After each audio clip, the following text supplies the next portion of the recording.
Hi, today was a very, very long day. We arrived at around 9:30. It is now 10:15 at night, and I'm just sitting down to put some thoughts together. Today, we met with Major General in Reserves Yair Golan, an Israeli politician, former IDF Deputy Chief of Staff, who on the morning of the 7th got into his car and headed south, and he managed to find and rescue many of those who had fled the music party, saving their lives. We also met with Achim Laneshek, Brothers in Arms, at the heart of the really incredible civilian operation room, providing much needed support and supplies for the hundreds of thousands of Israelis that have been displaced from the north and the south, and especially those who have survived the massacre on October 7th, who are in need of so many things. 50,000 volunteers have gone through this volunteer project for Achim Laneshek. And that's where we dropped off our duffel bags of underwear and socks and hand warmers. A couple other groups brought some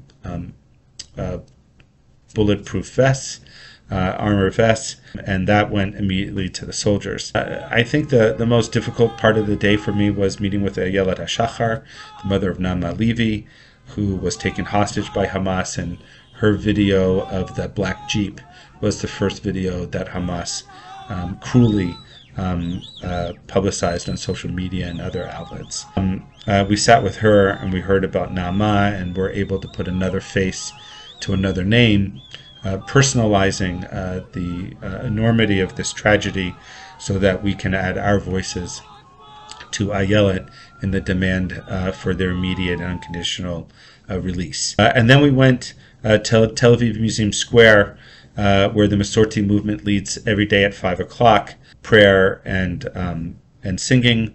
It was very meaningful. There was probably about 200 people who gathered around us and participated in it, people reflecting all aspects of Israeli society. In general, what I would say is Israel seems to be at this moment more of a war footing, and so they've kind of settled into a sense of routine as it relates to war. People are still going about their lives.